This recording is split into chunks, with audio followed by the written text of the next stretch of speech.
Hello and welcome to law girl channel. आज का जो हमारा केस है वो एक कॉन्ट्रैक्ट एक्ट का केस है जिसका नाम है कारहिल वर्सेस कार्बोनिक स्मोक बॉल्स। ये जो केस है वो हमारा सेक्शन 8 से लिया गया है, जैसे कि हमने बताया था कि सेक्शन 8 में एक्सेप्टेंस बाय परफॉर्मिंग कंडीशन और रिसीविंग कंसिडरेशन, अगर हमारा एक्सेप्टेंस कोई भी कंडीशन से होता है या तो किसी भी कंसिडरेशन से होता है। कंसिडरेशन का मतलब किसी भी पैसे या कोई भी चीज़ का लेन देन, पैसा, बेसिकली आप पैसे ही समझिए, कोई भी पैसे से होता है तो उसे क्या बोलते हैं हम? कंसिडरेशन। ठीक है। कंडीशन, अगर कोई चीज़ उसमें कंडीशन रखा गया हो, जैसे कि अगर आप मुझे 1 सेब दोगे तो मैं आपको कल 4 सेब दूंगा, तो वो एक कंडीशन है। और अगर हम जैसे कि ए बी को कुछ प्रॉपर्टी सेल कर रहा है तो वो उसके बदले उसको 50,000 रुपये भी दे रहा है, तो वो क्या हो गया? उसका 50,000 रुपये कंसिडरेशन में आ गया।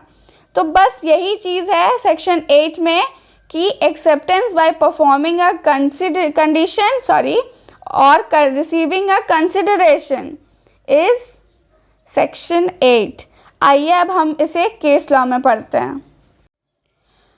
तो अब हमारा जो कार्बोनिक स्मोक बॉल कंपनी है वो एडवर्टाइज़ करता है न्यूज़पेपर में कि कोई भी अगर उसका प्रिस्क्रिप्शन के अकॉर्डिंग अगर ये दवाई जो कार्बोनिक स्मोक बॉल है उसको मतलब लेता है तो वो इंक्रीजिंग इन्फ्लुएंजा और कोल्ड से बच जाता है।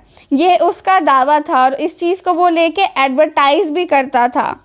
अगर किसी को ये मतलब ये खाने के बाद भी अगर उसको बुखार हो गया या फिर वो बीमार हो गया तो उसे रिवॉर्ड में 100 पाउंड रुपीज़ मिलेगा कंपनी के तरफ से। 100 पाउंड्स कौन देगा? उसको कंपनी देगा। अगर किसी को भी कोल्ड या इन्फ्लुएंजा हो जाता है तो वो ऐसे दावा कर रहा था।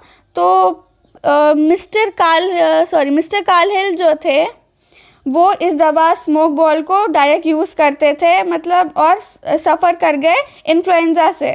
तो वो जो थी वो फाइल कर देती है केस कि मुझे अब 100 पाउंड रुपीज़ चाहिए, क्योंकि कंपनी ने दावा किया था अगर इसको खाने के बाद किसी का भी इन्फ्लुएंजा या कोल्ड होगा तो वो 100 पाउंड रुपीज़ उसे देगा। तो अब जो कारहिल थी अब वो केस फाइल कर दिए कि मुझे अब कंपनी से 100 पाउंड रुपीज़ चाहिए, क्योंकि मुझे इसको खाने के बाद भी इन्फ्लुएंजा कोल्ड हुआ है।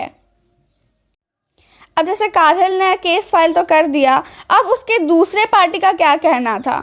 दूसरे पार्टी का जो कंपनी था उसका कहना था कि हमारे बीच कोई भी कॉन्ट्रैक्ट वैलिड कॉन्ट्रैक्ट हुआ ही नहीं, क्योंकि वैलिड कॉन्ट्रैक्ट होने के लिए एक्सेप्टेंस और मतलब बहुत ज़रूरी होता है कॉन्ट्रैक्ट में। तो कंपनी के बिहाफ में एक्सेप्टेंस कोई चीज़ ऑफर का एक्सेप्टेंस हुआ ही नहीं है, कोई वैलिड कॉन्ट्रैक्ट बना ही नहीं है। बेसिकली कंपनी का ये दावा था कि उसने उस चीज़ को उस ऑफ़र को प्रॉपरली एक्सेप्ट नहीं किया, तो ये एक वैलिड कॉन्ट्रैक्ट नहीं होगा, ये कंपनी कह रही थी ताकि उसे 100 पाउंड देना ना पड़े। लेकिन मिस्टर जो कारहिल थे वो कम्युनिकेट किए कि एक्सेप्टेंस टू अ कंपनी कैसे करते वो, क्योंकि वो तो एडवर्टाइज में देख रहे थे ना। एडवर्टाइज में तो उसने ओपनली कहा था कि मैं आपको ऑफ़र कर रहा हूँ कि आप ये स्मोक बॉल यूज़ करें और देखिए, मतलब उसके बाद आपको इन्फ्लुएंजा नहीं होगा, अगर हुआ तो आपको 100 पॉइंट्स मिल जाएंगे। भले कारहिल ने जाके एक्सेप्टेंस कंपनी को नहीं दिया कि हाँ मैं एक्सेप्ट कर रहा हूँ आपका ऑफ़र, लेकिन ऑफ़र भी तो कारहिल ने नहीं दिया, ऑफ़र तो कंपनी ही ने दिया ना। जब ऑफ़र आप ओपनली कर रहे, कुछ चीज़ एडवर्टाइज कर रहे हैं तो उसे पब्लिक उसे एक्सेप्ट कर रही है, तो एक्सेप्ट करने के बाद कंपनी ऑटोमेटिकली लाइबल होता है पे करने के लिए 100 पाउंड रुपीज़। तो केस का आउटकम भी यही आया कि कोर्ट ने भी यही चीज़ बोला कि अगर आपने पब्लिकली ऑफ़र किया है, इतना लार्ज इतना लार्ज पब्लिक को ऑफ़र किया है, तो ऐसा पॉसिबल नहीं है कि आपको इतने लार्ज पीपल से एक एक करके एक्सेप्टेंस मतलब आके देंगे पब्लिक। तो ये बहुत ऑब्वियस है कि आपको, अगर आपने इतने बड़े अमाउंट में अगर पब्लिकली ये अनाउंस कर दिया है, तो अगर ये होता है तो आपको उसे 100 पाउंड रुपीज़ देने पड़ेंगे। जो भी ये इन्फ्लुएंज़ा को मतलब इसको खाने के बाद भी जिसको भी कोल्ड कफ या इन्फ्लुएंज़ा हो जाता है, तो उसे 100 पाउंड रुपीज़ देना पड़ेगा। तो इस केस में बस इतना ही होता है कि एट लास्ट कंपनी कारहिल को 100 पाउंड रुपीज़ दे देती है जजमेंट के हिसाब से। यू मस्ट बी थिंकिंग कि ये एक रियल केस है कि नहीं है। बिल्कुल ये एक रियल केस है और ऐसा हो चुका है।